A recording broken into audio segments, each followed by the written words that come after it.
Om Sri Sai Ram. Welcome to Sri Sathya Sai Loka Seva Gurukulam. Today we are going to continue to see the building blocks of life, cell and tissue, part 7. Before that, we will see the answers for the home assignment 6. How meiosis 1 and meiosis 2 are different. Meiosis 1 and meiosis 2, you can write it in form of table. It will be very clear for the people who are correcting. So, you will be helping the teacher. So, if you are writing like that, the teacher also tend to give full marks to you, because it is very exclusively you can see that how to what are the characters you are mentioning. Here we are having 3 columns. In the first, number of cells formed, number of chromosomes and other names are written, and meiosis 1, meiosis 2 occupies the next 2 column. In meiosis 1, at the end we are getting 2 cell, in meiosis 2 we are getting 4 cell. Number of chromosomes formed is half the number as that of the parent, and in meiosis 2 half the number as that of the parent. Here both are maintaining same, and other name is reduction division, and here it is equatorial division. 2 differences and 1 similarity we can able to see in this. And answers, continue to see the answer. The second question asked was, how many chromosomes and cells formed at the end of meiosis 2? At the end of meiosis 2, we will get 4 cells and we will get half the number of chromosomes at the end of meiosis 2, resulting in 4 cells and 4 gametes, and they are as that of the parent cell. Write the event in meiosis. It is based on the marks allotted you can answer. For a 2 mark question, you can mention meiosis 1 and meiosis 2 are phase 1, phase 2. You can mention it, and if it is a big question, then you have to elaborate your answer, and drawing may also be required for this question. So, today we will see what are the things we are learning. We are going to start with the next part of this unit, that is tissues. In that we are going to see plant tissue. Among the plant tissue, meristematic tissues and the permanent tissues we are going to study today. We will start with the definition for the tissue first. We have different tissue which is present in our body, which has to perform various functions. So, the tissue is the different types of the cells which is combined and it is forming together, and it is doing or performing a particular function in our body. And various tissue which is present in our body which has to mutually work together.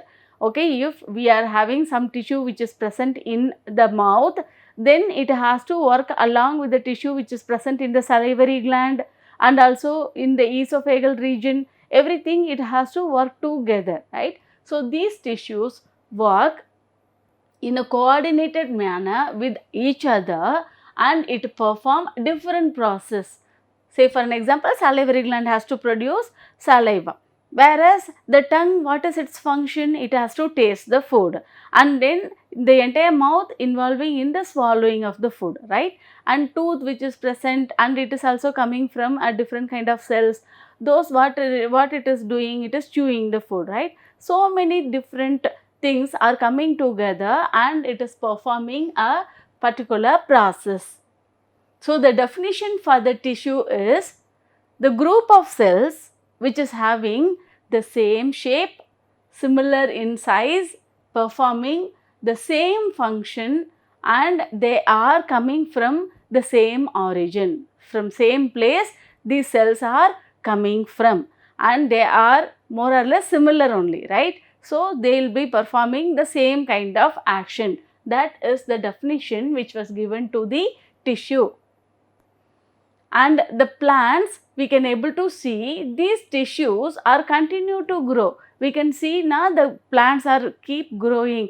When we were kid, if you would have planted some small tree or anything, seedlings or seed, then now it is so big, right? It keep growing, not only in x-axis height, it is growing in width also, right? We can get shades also from the tree. So the tree continue to grow. So plants are having that ability, it will grow throughout its life. It will improve its branches, it will have more roots started coming, right? And then we can able to see that growth which happens in the stem part also. It keep increasing its circumference, right? But in animal we can able to see some of the tissues are keep growing, but some of the tissues are losing its ability to grow. Okay, here we can able to see the skin which is start coming out, right, peeling off then we can able to see the blood cell which is forming continuously, right? The old cells are getting replaced. If there is a damage or anything happens, then it is involving in the replacement of the skin or any wound which happens, right? But some we cannot able to get it, right? If an entire finger is lost in an accident, we cannot able to get it, right? But a few cells are having the ability to grow, and also it keep growing as the person or the animal is becoming older. But we cannot able to see that all the different kind of tissues which is involving in that process. So now in this session we will study about the plant tissue.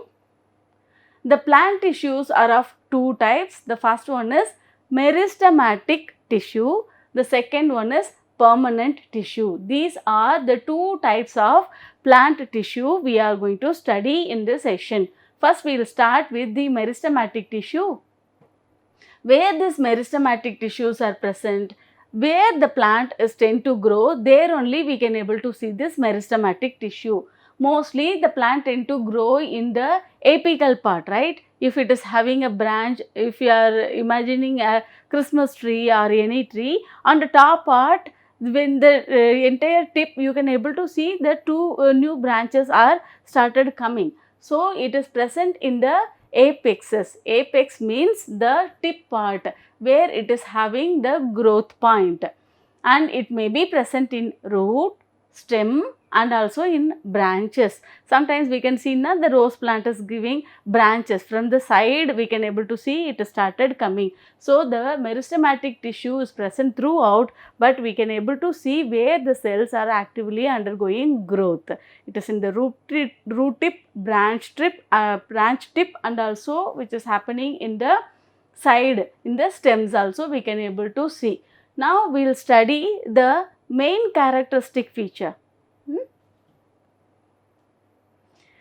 This meristematic tissue is an aggregate of living tissue. We cannot able to see dead cells in that area because it is tender and it is started growing, right? We can able to see the tender tip of the spinach or coriander leaves and all, right? So we can able to see it is all having only the living tissue. It won't have any dead tissue, and all the cells are combined together, it is forming.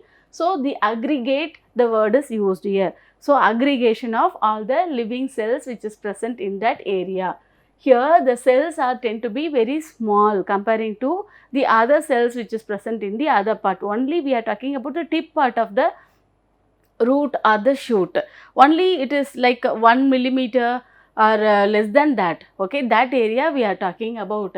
Here we can able to see the cells are very small, and the cells are having very thin wall. It is not having hardening started occurring in that area. Okay, the cell wall we know about in plant cell, right? That is the cellulose material it is made up of. So this cell wall is very thin, and we can able to see we have a very large nucleus because this is the growing area, right, where mitosis has to happen. So the chromosomes tend to be very big,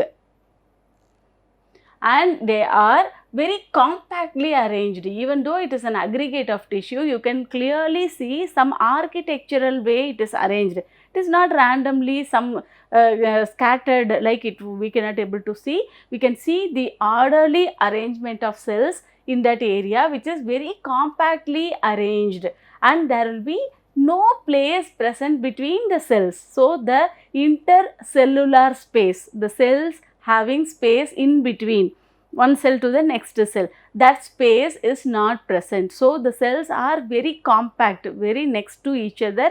It is getting arranged.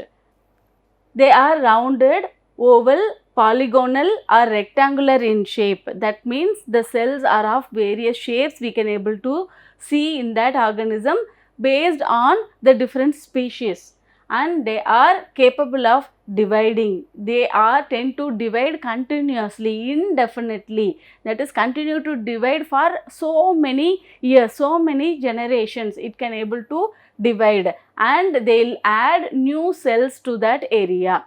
These are the characteristic feature of the meristematic tissue. This is the diagrammatic representation of the apical meristem. Apical meristem is the meristem we can able to see in the shoot, right, in the branch we can able to see. When we are checking very closely the tip part of that growing end, we can able to see small young leaves which is started coming.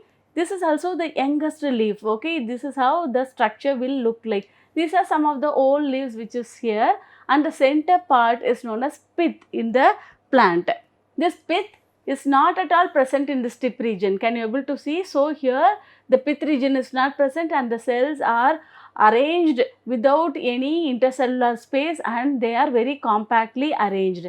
When we are taking the cross section of that, we can able to see the various parts which is present. This is the root tip, okay. In the root tip, what are all the things we can able to see? We can able to see the root hair which is present. If you take a carrot, you can able to see some of the fibers which is coming out, right. These are some of the root hairs which is coming out, and since it has to grow piercing the earth, right, where it has to encounter so many stones and mud and things like that, so it is having some covering around it, okay.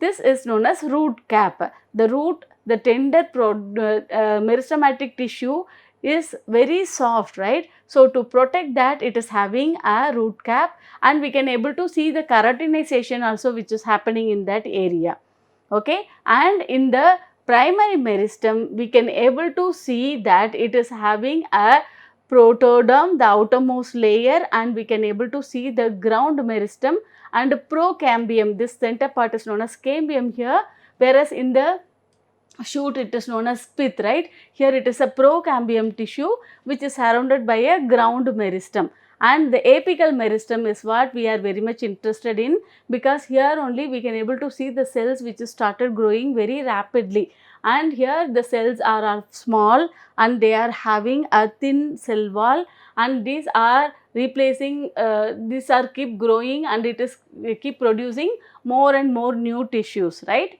This is how a root tip and a shoot tip is organized in the plant, and this is the structure of the meristematic tissue.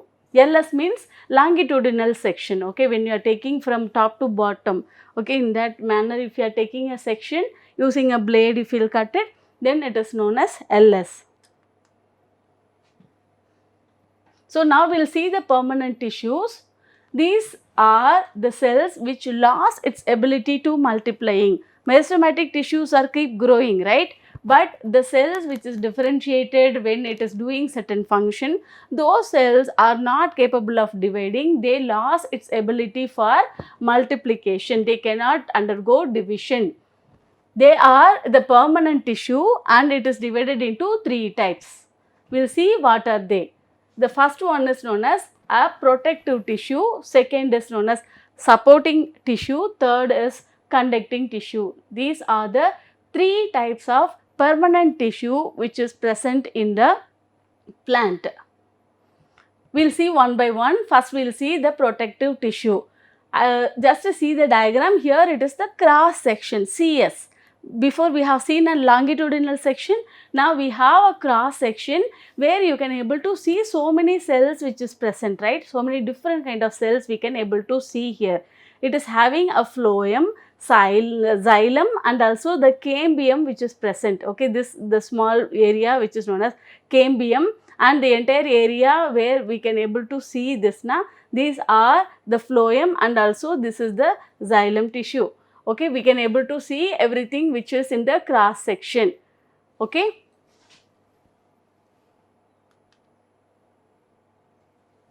This tissue is made up of cells which are having a very thick cell wall. In meristematic tissue, we can able to see a thin wall, and here we can able to see a thick wall which is present around the cells. And it occurs on the surface of the leaf, stem, root. These areas we can able to see the protective tissue which is present. Okay, apart from this protective tissue, what are all the protective tissue here we are talking about? We are talking about the cortex layer where we have cells, and also the epidermis, the outermost cell layer, and also the cambium tissue. Okay, the cambium tissue, all those things are the protective tissue. Okay, that is what we have to concentrate here. The xylem and phloem we will see in the upcoming slides. Okay, here we have to talk about they are the epidermis, the cambium tissue, and also the cortex tissue which is present in the stem part or the root part or the leaf part of the organism. The second one is the supporting tissue. Supporting tissue, what it will do? It will give little strength. It is not having skeletal system as we are having, right, in man. So what are all these supporting tissue will do? It will give little strength to the cells, right, so that the plant will stand. We can able to see the roots, and the carrot is very firm, right, and also the trees are having so many branches, that is also very firm, and it is very strong also. We have wooden furnitures and all, right. So that is because of the supporting tissue. So what is its major function? It provides support to the various parts of the plant. You can even see the leaves are also having a proper shape and structure, right. So these tissues, including the cells which is present in the inside of the plant, we can able to see in potato, which what is its major function? It has to store the food. Because of that only it is very starchy, right, when we are making use of it. So the potato is having a tissue which is involving in storage, and we can able to see in the leaf stalk or anywhere in the plant we can able to see the role of a supporting tissue. Okay, here we will see the longitudinal section of the root of the stem, where we can able to see the various kind of cells which is present, right. Here we can able to see the sieve cells. Sieve cells will have a separation which is having sieves which is present, sieve plate which is present. The sieve plate is how we will use the atta and everything to sieve, right. Like that it will permit few things to pass, but it won't allow everything to go. So these are some of the sieve plates which is present in the cells. Since the sieve plate is not having any firm structures to support, we are having a companion cell. This companion cell will give strength to the sieve tissue. Apart from that, we can able to see some of the phloem parenchymal cells are also present here. Okay, that is also giving little strength and support to the plant. So these are giving some support and also storage of food it is doing. So they are known as supporting tissue. And the third category and the last category is known as conducting tissue. Otherwise, it is known as vascular tissue. Both are same, conducting tissue or vascular tissue. It provides passage of fluid. So we can able to see the liquid has to move from one place to another, right. So that is happening because of the conductive tissue which is present in the plant. Here we can see the upward movement and also downward movement. You can understand, right, upward which has to go from the root, what has to go up till the leaf, it has to transport the water, right. Water we are not giving anywhere in the plant, we are giving it to the root, because root pertains to take the water from the environment to give it to the plant. So the water has to go from root to the leaf, so it is an upward motion. What is a downward motion then? In the leaf, because of the availability of water, sunlight and carbon dioxide, it tend to produce now food, right. It is generating glucose. Now this food has to go to even root, right. How root will survive? It is not able to produce the food, right. So it tend to get the food from the leaf. So that is a downward movement. So both upward and also the downward movement we can able to see in the plant, that is possible because of the vascular tissue which is present.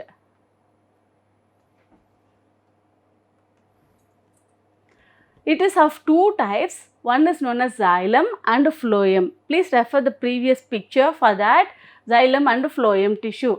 The xylem is located more towards the center of the stem and it allows the water and the minerals which is getting absorbed by the root from the soil and it travels upward. It is moving towards the leaf. It is moving upward in the plant. It is going to the stem part and then it is getting distributed among the leaves and the branches and then leaves.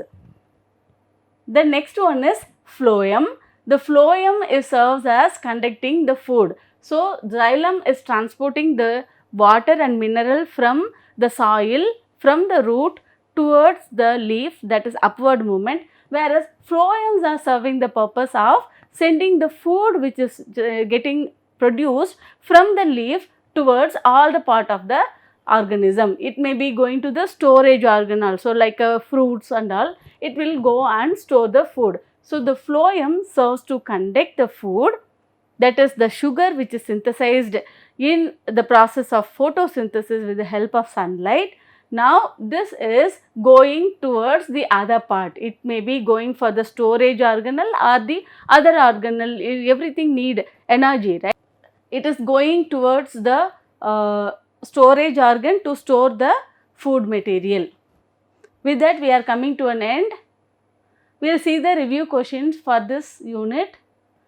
Name the kind of tissues which is present in the stem tip of a flowering plant. This is the question which we got it from the book. So, you can able to understand what are the different kind of tissues we can able to see in plant, and we have to fill the flow chart here.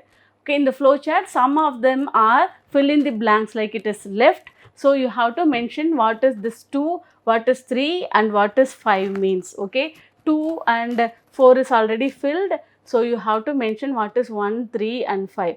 Plant tissue is divided into 2 and permanent tissue is divided into 3. So, what are the things you have to just fill it. Hope you understand this presentation properly. If you have any doubt, please log on to this video again and then you can get to know more information about various subjects. Stay connected with us to learn more things. With that note, I am taking a leave. Thank you very much. Om Shri Sai Ram.